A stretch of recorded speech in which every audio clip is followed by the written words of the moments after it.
오늘의 풍삼지기 이문빈 훈련생 간사입니다. 이제 1학기의 끝을 바라보고 있는데요. 여러분들은 캠퍼스에서 어떤 한 학기를 보내셨습니까?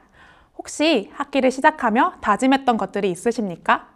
공동체에서 이렇게 살아가겠다는 목표, 캠퍼스에서 이런 영향력을 주고 싶다는 소망을 잘 이루어 가셨나요? 하지만 생각과는 다르게 흘러갔을 수도 있습니다. 그리스도인으로서 이 세상을 살아가기에는 많은 어려움이 있기 때문입니다. 하지만 그럼에도 불구하고 하나님의 사랑을 먼저 알게 된 우리는 주님의 사랑을 나타내며 살아가야 합니다. 그럼 남은 학기에도 우리가 주님의 사랑을 전달하는 전달자가 되기 위하여 어떻게 살아가면 좋을지 얘기해 보도록 하겠습니다. 계속해서 묵상하고 있는 로마서의 1장에서 11장 말씀은 하나님이 우리를 어떻게 구원하셨는가에 대해서 말해주고 있습니다. 그리고 12장부터는 그렇다면 예수님을 만난 우리들은 어떻게 살아야 하는지에 대해서 말합니다. 그 당시 로마 교회는 거대한 로마 제국의 중심부였습니다. 그렇기 때문에 굉장히 중요한 곳이고 관심을 많이 받았을 것입니다. 그런데 그리스도인들이 황제 숭배를 거부했기 때문에 이웃들에게 많은 비판과 오해를 받았습니다. 심지어 로마 교회는 유대인 기독교인과 이방인 기독교인이 섞여 있는 상황이었습니다. 사람들이 얼마나 혼란스러웠을까요? 교회 외부에도 자신들을 핍박하는 사람들이 있고 교회 내부에도 분열될 수 있는 그 상황들 속에서 어떻게 그리스도인으로서 살아야 하는지 어려움 가운데 있었을 것입니다. 그때 바울은 어떻게 사랑해야 하는지 구체적으로 실천 방안을 알려줍니다. 9절에서 13절은 교회 안에서 어떻게 사랑을 실천해야 하는지 말하고 있습니다. 자신보다 남을 더 존경하는 것, 열심으로 행하는 것, 인내를 가지고 꾸준히 기도하는 것입니다. 그저 사랑한다고 표현하는 것이 아닌 이 공동체를 위해 우리가 헌신하고 또 나의 힘을 의지하는 것이 아닌 하나님의 힘으로 사랑할 수 있도록 기도하라고 합니다. 우리가 이게 사랑일까? 라고 생각하는 것까지 사랑이라고 말해주고 있습니다.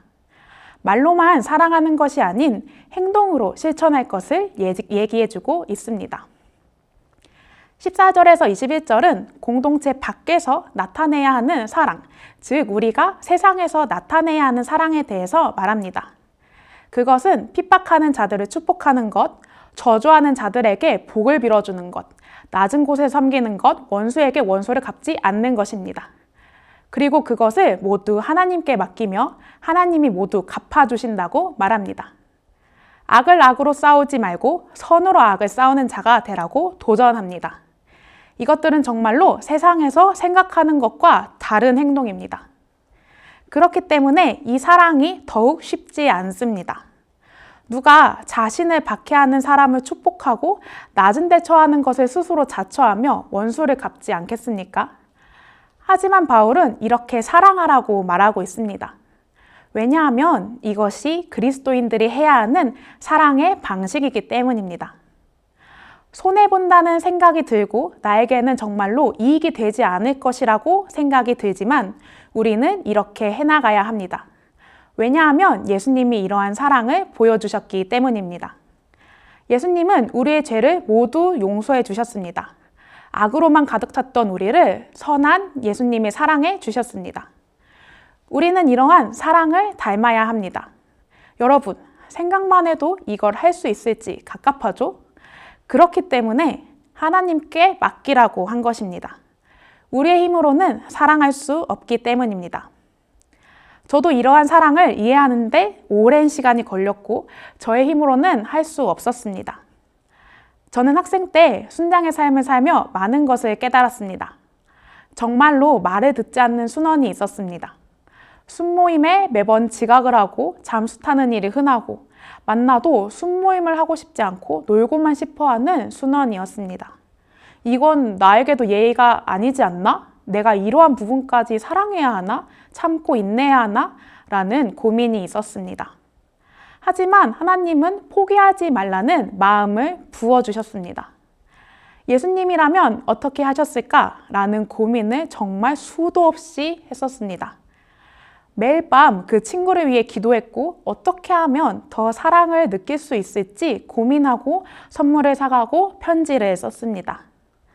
안타깝게도 그 해에 그 친구는 CCC 공동체를 나가게 됐습니다. 너무 아쉬웠고 내가 준 사랑이 사라진 것 같고 소용이 없게 된 것 같아 마음이 어려웠습니다. 시간이 지나 기회가 되어 간사를 준비하며 그 친구를 다시 만나게 되었습니다. 그런데 그 친구가 처음으로 그때 포기하지 않아줘서 고맙다는 말을 해주었습니다. 그때가 계기가 되어 다시 교회를 다니게 됐고 리더십도 섬기며 선교도 다시 다녀왔다고 해주었습니다. 그때 처음으로 사랑이 쌓여 열매를 맺힌다는 것이 이런 것이구나를 느끼게 되었습니다. 사랑은 절대 사라지지 않는다는 것을 알게 해주셨습니다. 그때부터 마음이 어려울 때가 많지만 예수님의 사랑을 흘려보내는 자가 되자고 결심하였습니다. 풍삼 독자 여러분, 세상을 살아가다 보면 세상에 맞추며 살아가는 것이 더 현명하지 않을까라는 생각이 들 것입니다. 하지만 언제나 예수님이 여러분에게 주셨던 사랑을 잊지 않기를 소망하며 여러분들도 그 사랑을 실천하는 자가 되기를 기도하겠습니다. 샬롬!